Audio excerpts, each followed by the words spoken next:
안녕하세요. 찐 히스토리 TV의 윤석쌤입니다. 이번 시간에는 광해군의 중립 외교와 인조 반정에 대해 알아보도록 하겠습니다. 시작하겠습니다. 기찬 안녕하세요. 안녕하세요. 기찬아, 이번 시간에는 이제 광해군의 중립 외교에 대해서 알아볼 건데, 기찬아, 광해군 전에 배웠었던, 우리 마지막으로 배웠던 내용 혹시 뭔지 기억나? 기억이 잘 안 나요. 그렇지. 3주 전에 했으니까. 임진왜란인데. 맞아요. 마지막에 임진왜란 배웠지? 그치? 네. 그리고 우리가 기찬이 방학을 통해서 좀 쉬는 시간이 있었어. 그치? 네. 그리고 이제 임진왜란 끝나고 나서 광해군으로 넘어가게 됐는데, 그럼 광해군의 아빠, 임진왜란 때 왕이 누구였는지 혹시 기억나? 기찬아? 뭐냐? 선조. 네. 선조였지. 자, 선조 다음에 왕이 누구냐? 바로 광해군이야. 그런데 선조 다음에 왕이 광해군인데 왜 광해군이라고 붙여졌을까? 군일까? 지난번에 그 분처럼 응, 쫓겨난 건. 맞아. 우리 연산군 할 때 배웠었지? 네.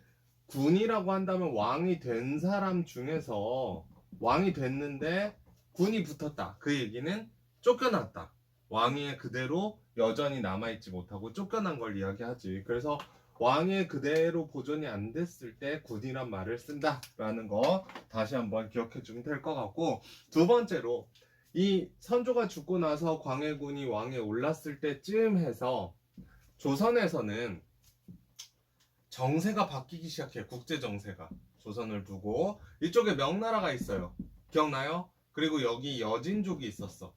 근데 이 여진이 부족을 통합해 가지고 나라를 만들었어. 뭐라고 나라를 만들었냐면 우리 고려 시대 때 금나라라는 나라가 있었거든. 맞아요. 그 금나라를 이어받은 나라다 해서 다른 색깔로 써볼게. 제가 금나라에서 곰나라 세대. 검나라는 아니고 후금이라고 바뀌었어. 뒤후자를 써서 뒤에 생긴 금나라다라고 얘기해서 후금이라는 나라가 만들어졌대. 근데 이 후금이 점점 힘이 세지고 성장하고, 반대로 명나라는 임진왜란을 참여하면서 힘이 점점 약해지고 전쟁에 참여하면서 힘이 약해져서 명나라는 기울기 시작했고 후금은 강력해지기 시작해. 그래서 후금이 점점 영향력을 넓혀서 명나라를 압박하고 있는 가운데 후금과 명나라 간에 전쟁이 일어난다. 후금 vs. 명나라. 아빠가 얘기한 것처럼 좀 전에 얘기했지, 명나라가 이길 것 같아, 후금이 이길 것 같아. 후금이 계속 이기는 거야. 그래서 명나라가 누구에게 도움을 요청할까? 바로 조선에게 도움을 요청한다. 조선, 니네도 우리가 임진왜란 때 도와주지 않았냐, 도와달라라고 조선에 얘기를 했고, 광해군 같은 경우에는 우리 중립이다라는 얘기에서 들어볼 수 있듯이 무조건 사대적인 외교, 맨 앞에서 우리 한번 배웠었는데, 사대 외교라는 건 명나라가 황제의 나라, 조선이 왕의 나라. 그래서 섬기는 모습이었어, 조선이. 그러니까 명나라가 황제의 나라니까 당연히 도와달라 그러면 무조건 도와줘야 되는데, 이름에서도 알 수 있듯이 광해군은 중립을 지키려고 했기 때문에, 즉 후금과 명나라 사이 가운데서 후금이 점점 힘이 세지는 걸 보다 보니까 실제적인 이득을 취하기 위해서는 후금 편을 들기에도 명나라 편을 들기에도 애매한 거야. 그래서 중립을 지키고 있었어.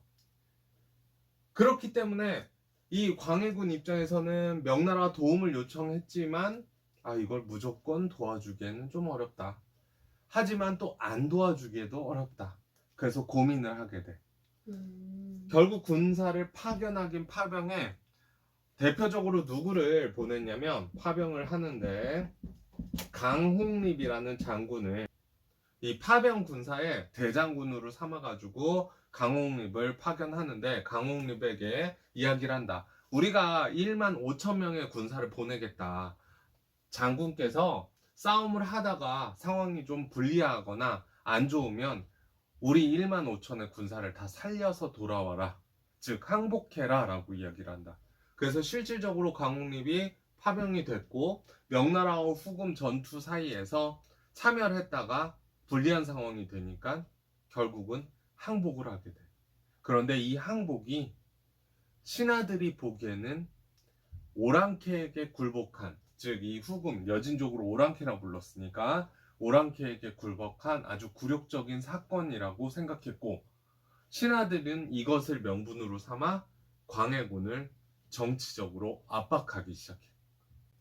자, 신하들이 이 광해군을 어떻게 압박하느냐? 광해군에게 두 가지의 방법을 들어서 압박을 하는데, 첫 번째는 아까 얘기한 것처럼 항복했다 이거지. 오랑캐에게 항복했다.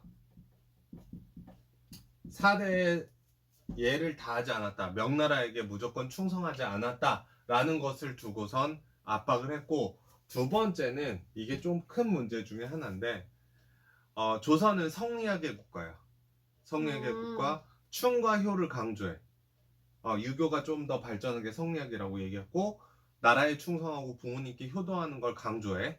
그런데 광해군이 자신의 엄마, 근데 진짜 엄마는 아니고 선조가 나중에 거의 죽기 직전에 나이 들어서 결혼한 부인이 있어.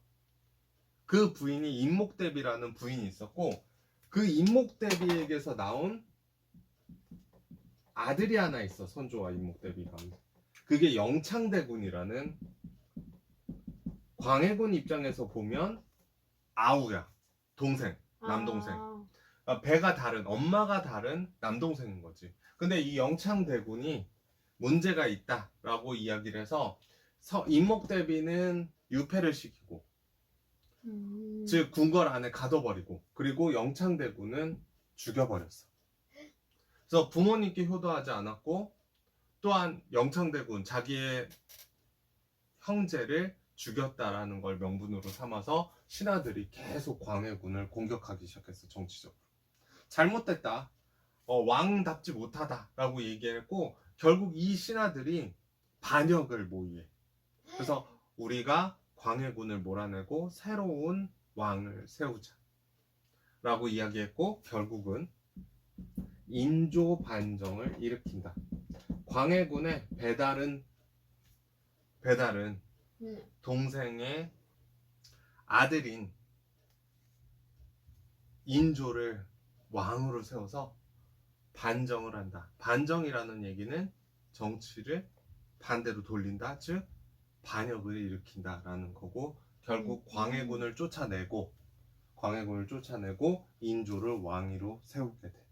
알겠어요? 네. 자, 그러니까 인조는 이 왕이 되고 나서는 명나라하고 친하게, 명나라가 망해가고 있는 걸 보지만 명나라하고 친하게 지낼 수밖에 없었고, 명분을 더 강조할 수밖에 없었어. 실질적인 이득보다는 명분을 더 강조해서 명나라에게 충성을 다하려고 계속 노력을 해. 그렇게 노력하다가 일어난 사건이 뭐냐면 병자호란이야.